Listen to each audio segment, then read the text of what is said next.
You know, the reason we're having the debate now is because nobody would have the debate earlier. And it's important for the American people. I don't have any opposition to veterans care. Matter of fact, I support keeping our commitments. But as this thing wound out on October 28th, it came to the floor, and part of my amendment, when it actually came out of committee, was in the bill. It was taken out before it came to the floor. Not by the members of the committee. It was taken out. But the very fact that we make an issue because somebody wants to debate a bill and offer amendments on a bill, and then we're supposedly anti-veteran because we think maybe we ought to pay for some things that we do around here. So because we want to pay for it, we're cast aspersions that we don't want it to be debated. The worst thing that happens in this body is we pass bills that the American people have no idea about because we refuse to debate them. So I apologize to no one for having put a hold on this bill for a very good reason. And the very good reason is this, is our veterans demonstrate courage greater than we ever demonstrate in this body. And we ought to model that same courage. And what is the courage that I'm talking about? The courage to make priorities to make sure we keep those commitments. And this bill, as it is written now, will cost $3.7 billion over the next 5 years. And I think we ought to do that for these veterans. But I also think that their sacrifice shouldn't be in vain and stolen and paid for by their grandchildren.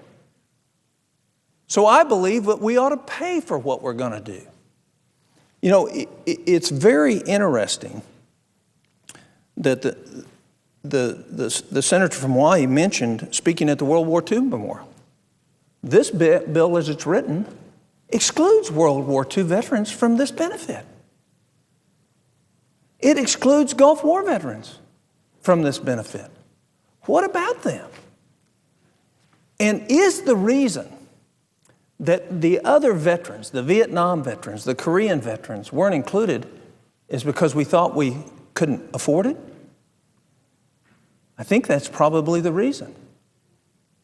Which begs the question, if in fact we want to honor our veterans, then we ought to treat them the same, one, and we ought to have the courage to make hard choices about how we pay for it. It is very easy to charge this money to our grandkids, which I have no doubt that's what we will end up doing.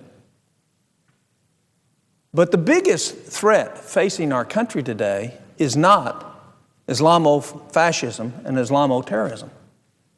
The biggest threat facing our country today is the fact that every young child born today will encounter $400,000 worth of debt for benefits they will get nothing from. And when you calculate the interest costs on that, by the time they're 25, they'll be carrying a debt load of $1,119,000. And as I look at my colleagues who want to do this but don't want to pay for it, I'm bewildered to think that we can call and honor the courage and service of our veterans without us taking the same courage to make some hard choices about funding of other things that aren't near as important as our veterans. You see, we can't do both. We can't continue down the road we're continuing. We can't continue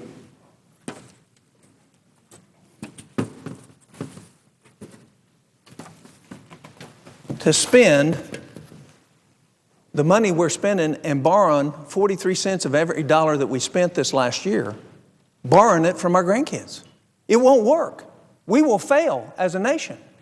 Just look at President Obama's recent trip to China. What was the message that came? They're worried about us financially. They're worried about our deficit spending. Why are they worried?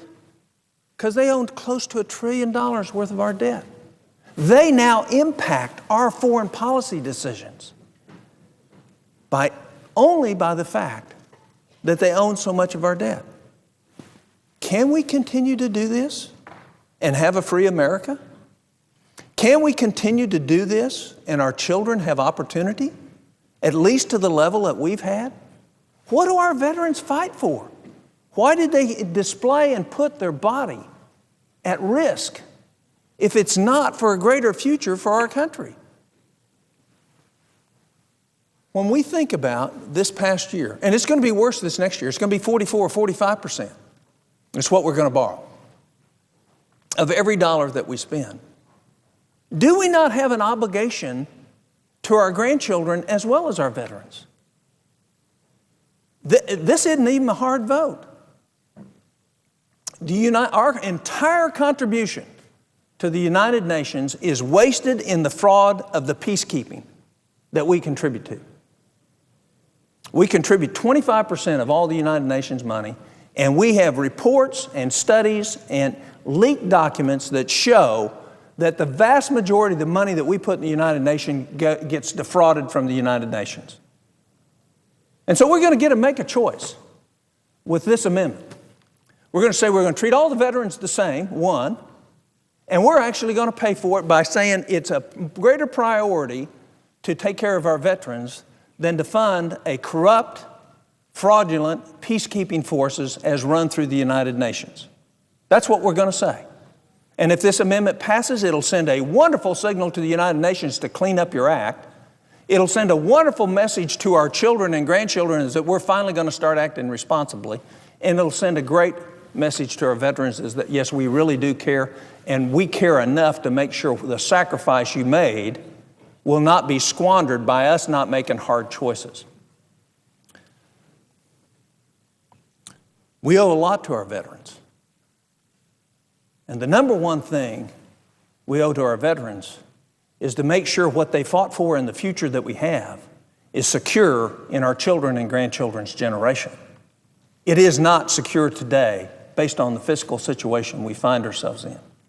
And with that, I'd reserve the balance of my time and happily yield to the senator from Alaska.